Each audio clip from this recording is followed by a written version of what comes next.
Now we're going to talk about something called scientific notation.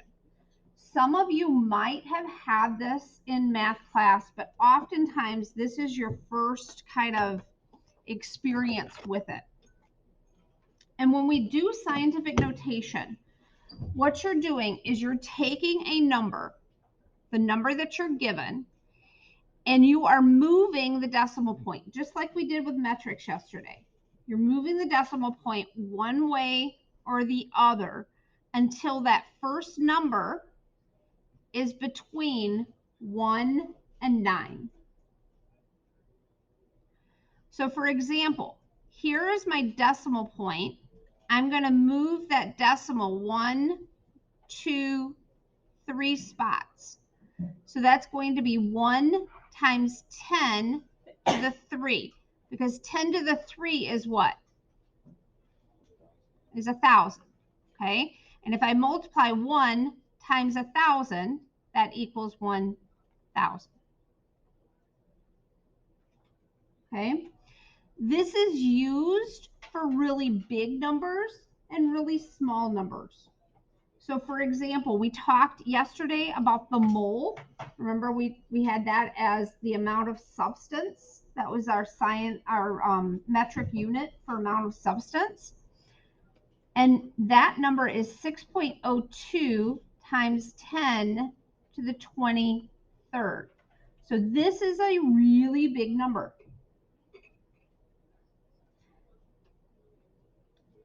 And instead of having to write that out,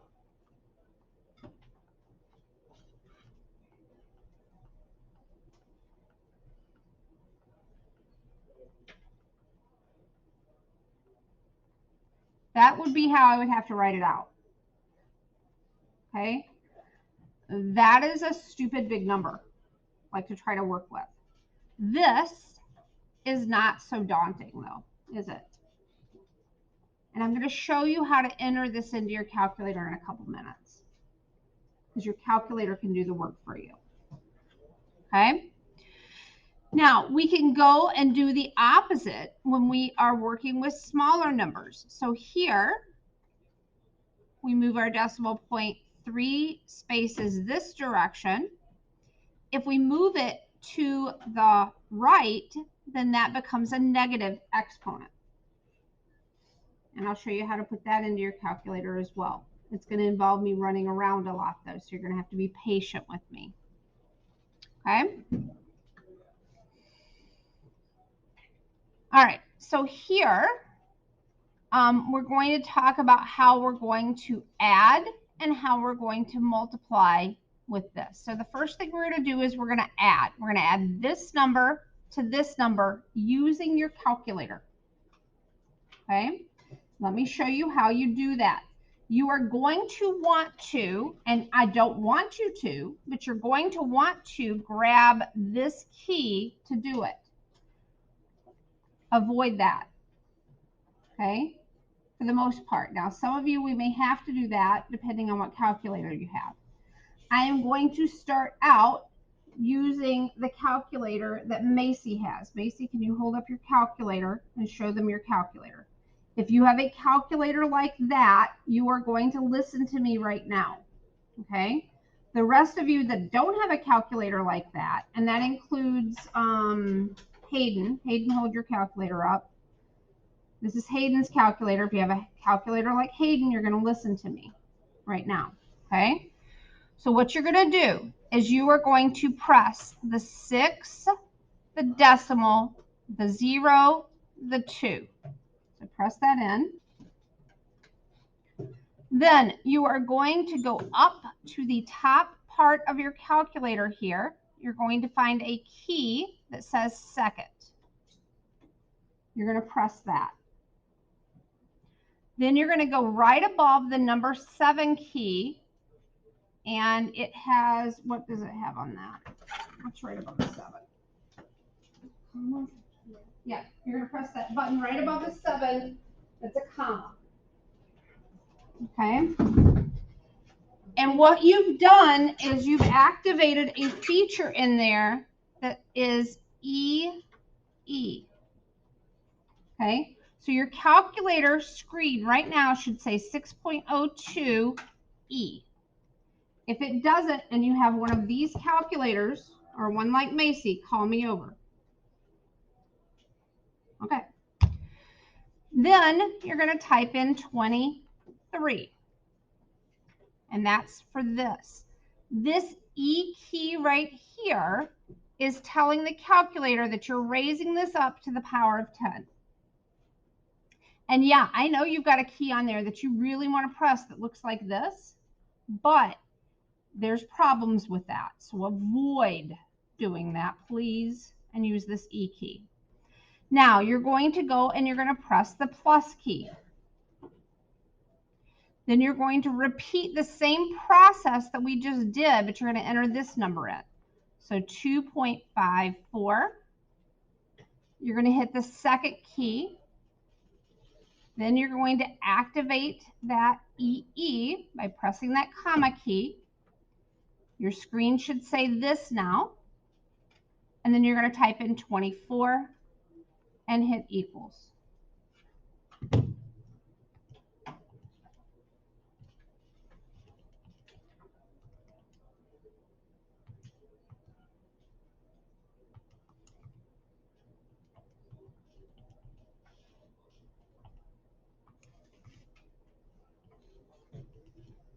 All right, you should get an answer back for this. That is 3.052 times 10 to the 24.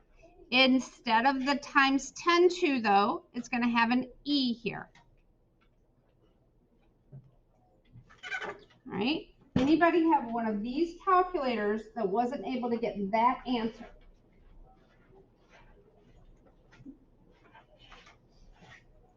Everybody cool? All right, so I want you to try to do the next one. Now, when you do the next one, there is a difference between the minus key and the negative key. This is minus, this is negative. All of your calculators, no matter what kind you have in here, you're going to have a minus and a negative. So make sure you're hitting the minus key in this instance. So see if you can do that answer. Now, the rest of you, I handed out a bunch of calculators. Was this one that I let you borrow? Okay. So if you have a calculator that I handed out to you, the TI-30X, or any kind of TI calculator other than what I just went through, you have the EE key that I was talking about. It's right above the number 7. Anybody have a Texas Instruments and you're not able to locate that EE key, call me over right now. Casio's we'll get to. We're not to Casio's yet. That's a Casio. So we're doing Texas Instruments right now. Anybody not able to find the EE key?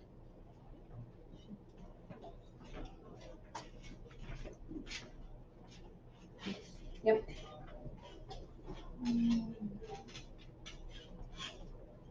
Right. Okay. Your EE, that's, I know it doesn't say EE, but that's what you're going to use. Okay. Yep. That's why I do a lot of running around on this day. So I want to make sure that everybody's good. All right.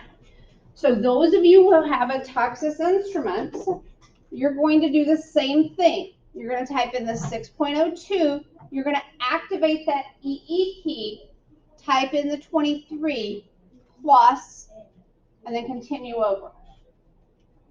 When you do that, if you don't get this as an answer, I want you calling me over. You have to learn to use these calculators, so you need to call me over if you're not getting the right answer so we can take care of this.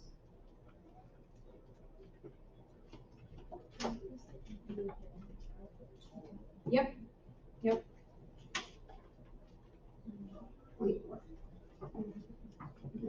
Yep. And then there's your answer. And then you just have to know that that means times 10 to the 24th when you write it down. Yeah, we're not to Casio's yet. I'm just doing Texas Instruments. I'll get there. So 6.02. And then this is your second key right there. And see how that's in the blue? It's in the same color. That's your EE. 23 plus 2.45.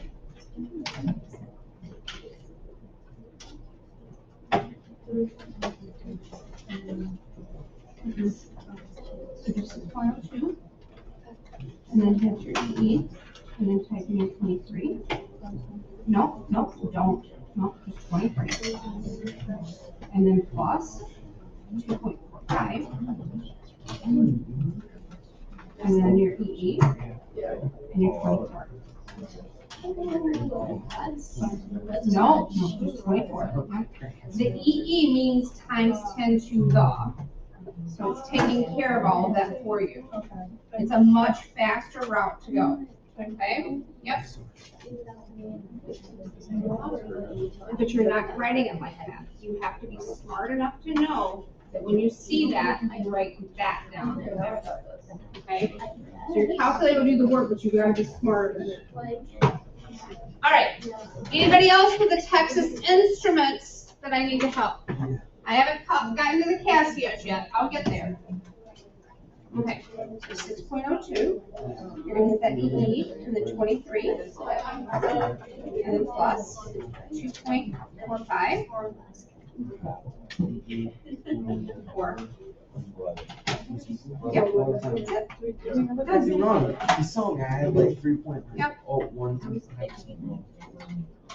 Okay. Anybody else for the Texas Instruments? All right. Now, Casios. Casios, you have down at the bottom probably either a 10 to the X or an EXP key. Anybody with a Casio that can't locate that key, call me over. Okay, so when you type it in, you're going to do the 6.02. You're going to hit that EXP key at the bottom, and then you're going to type in 23. Then you're going to hit plus.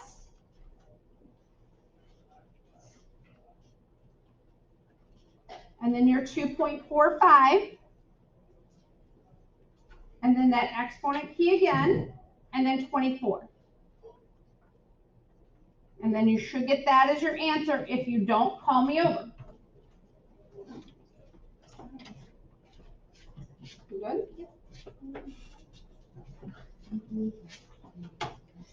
Yeah, this is what you got. That's all right.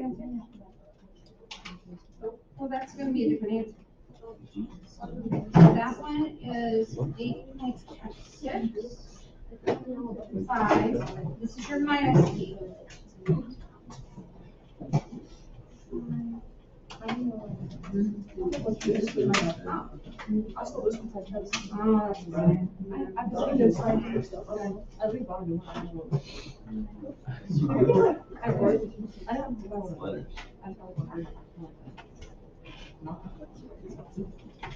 Yeah, that's what I did.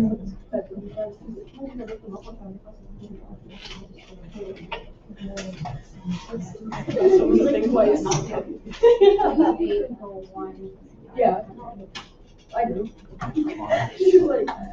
All right, you ready for the next one? All right, so next one you're going to type into your calculator. We're going to talk about the answer on that one, okay? So it's 8.26. You're going to hit second EE or your EE key or your exponent key, whatever it is for your calculator, minus 2.45. And this is what it's going to kick back for your answer. Okay, and we're going to talk about how we put that into scientific notation here in a second. I want to make sure everybody can get that as your answer. Anybody not able to get that?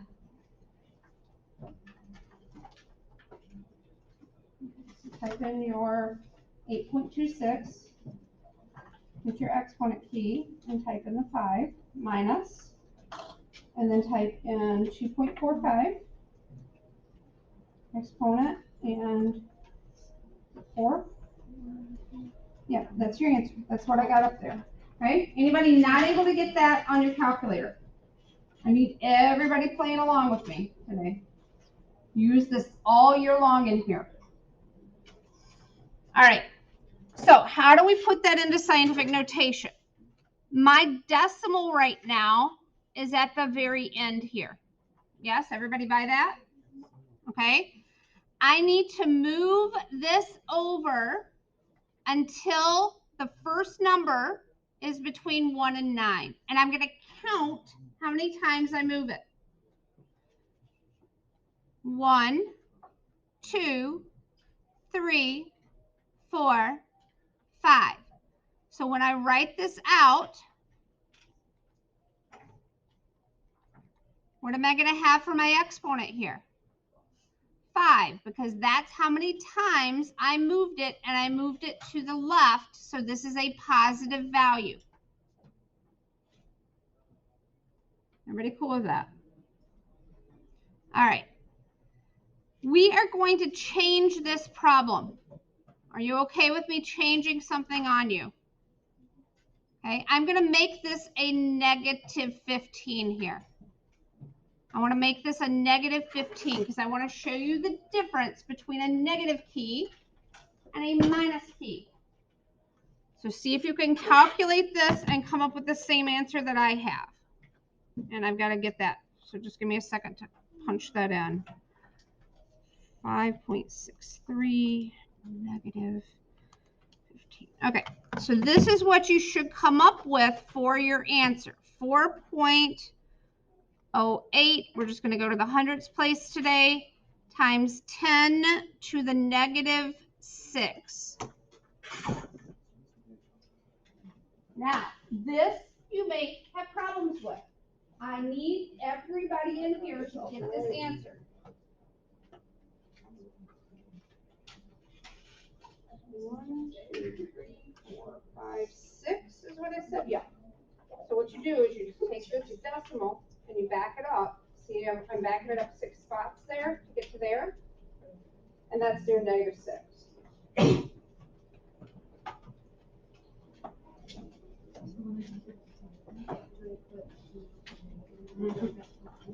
Yep, EE and then the negative. Yep, that's why I want you to practice this. Yep, that's the same one, because see it says negative 6 up there? Good, good, all right. Yes.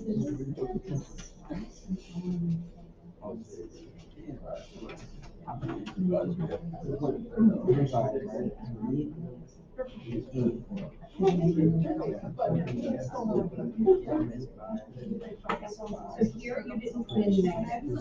Okay, now the beauty of this calculator is so you can toggle up, grab that, you can toggle over and hit insert, and hit second when you're into like and I can type in negative there. And now I can read it. Oh, I get That it. So would then be now the I don't have to fix it. otherwise you have to do that. All right, who was not able to get that? Call me over. We need to spend, we're spending time on this. We need to do that. Make sure you got it. Okay, so the negative is right there. Oh, good. You good? Yeah. Okay. All right, anybody else? You've got to get intimately comfortable with your calculator. And I know that it's kind of boring today, but you've got to do it. Huh? Don't blow this off. Ask for help, please. Or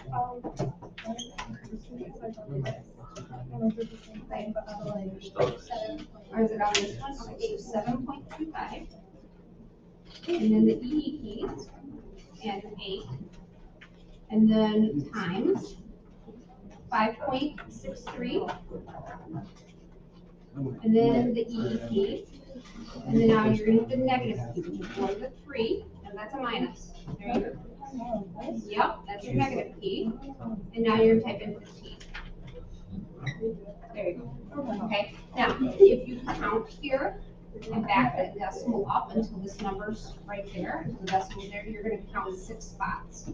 So that's where we got the negative 6 from. See, it says times 10 to the negative 6.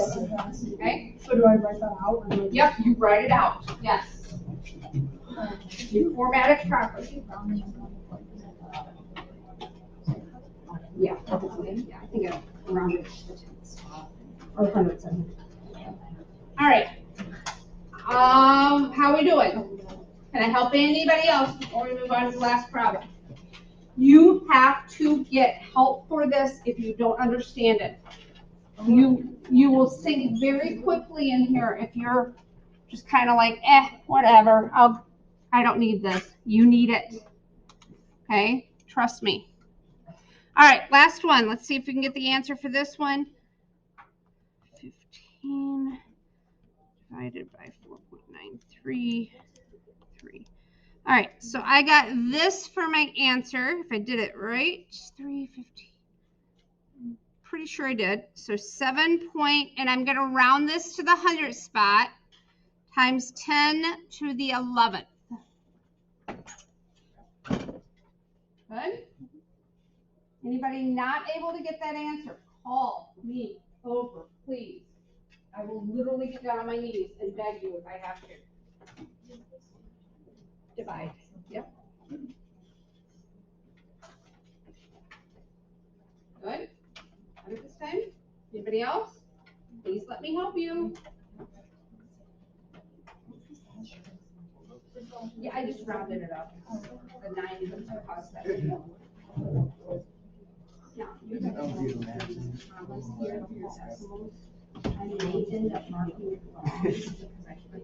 Because if you're not here with the W, like if I do, okay, if I do, you call attention to the fact that, you know, you're not from here, you know, you do it differently, and that's okay. I'll change my grade, okay? I'll make it good, okay? But I may forget, I'm gonna do a whole pile of here. Just how I get comfortable with that. But I recognize that it's the format that you guys use over space. Yeah, in space, and that's okay. It's not an issue. But I sometimes forget, so it's my fault, it's my issue, but you may have to say, hey, you did this wrong, fix this, okay? So just know that I will. You just may have to call me on it. Where's the password? Oh, right up front there. You got your ID? Oh, make sure you take it with.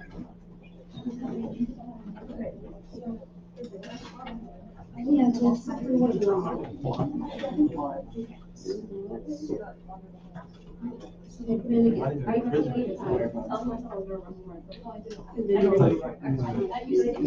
I guess you got.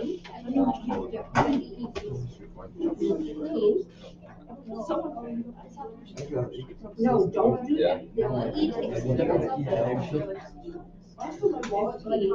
And then you have and then go from there, 3. And then your EAP. And then the 3. There you go.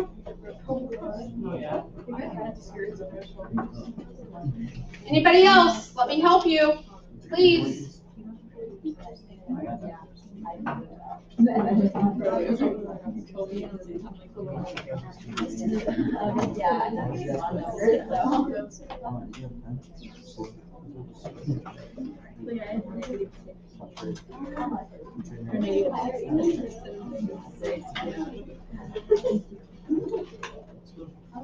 Yeah.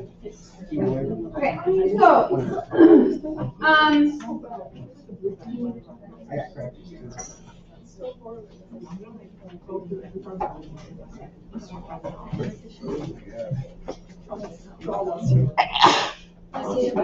sorry. Oh, one more. There we go. I think I'm done. Okay. So the last thing that we're going to talk about today, and really for this week for the most part, is something called percent error. And percent error tells us how close we are to an accepted value. So this tells us how accurate we are. Ultimately, you want your percent error to be 0. If it's 0, then that means that you are right on the mark. You got exactly what the accepted value was. And that's what your goal is when you're doing an experiment, is you want to be able to reproduce that data very well. Okay, so here is the formula for that. I believe that's in your notes, yes? Okay, so when you calculate this, notice that there are these vertical bars here. That means absolute value. What does absolute value mean? If you go back to a math class. It's the positive version. Okay, it's the positive version of that number. You're right. But what is its meaning?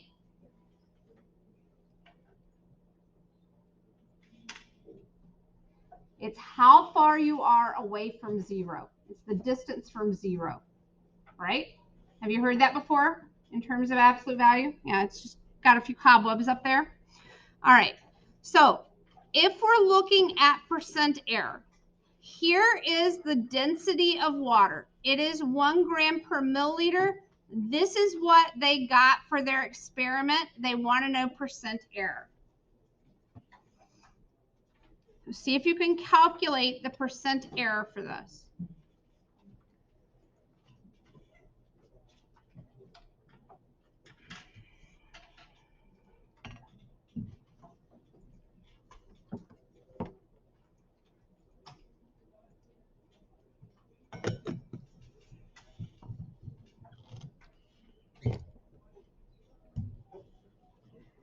And honestly, it doesn't matter which one you put first. Okay, so if you did one, oh shoot, why did that? Oh, because I probably switched to a different screen. Okay, let's try it again.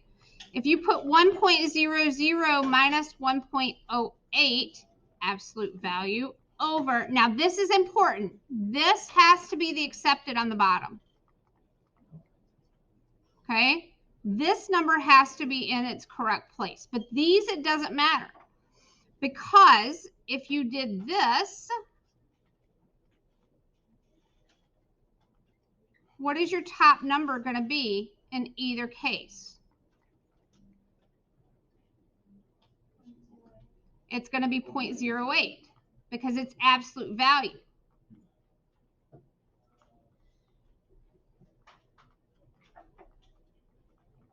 So I tell people to think of it as putting the bigger number first. So when you're subtracting, you always end up with a positive number. And then that'll take that out of absolute. But your accepted value always has to be on the bottom. Okay? So her percent error ended up being 8%.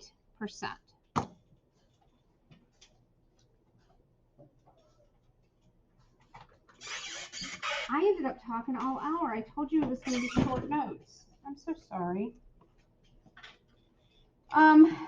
So tonight, I would like you to do the second part of your homework, and we'll do this part tomorrow, okay? So the second part of your homework was a scientific notation. Take that home and see if you can do some of that tonight with your calculator. I'll get the answer key up online. The part that you need the rulers for, we'll deal with tomorrow, okay? So in your packet, you have, you were supposed to do this ruler activity, okay? Just skip past that and see if you can do this tonight, okay? See if you can do this little bit of scientific notation tonight if you have time. I know some of you, your time is strained. That's due on Friday. You'll have some time in class tomorrow. I promise I won't talk as much tomorrow, okay? Yeah. Try to do that tonight, if you can. Yep. All right.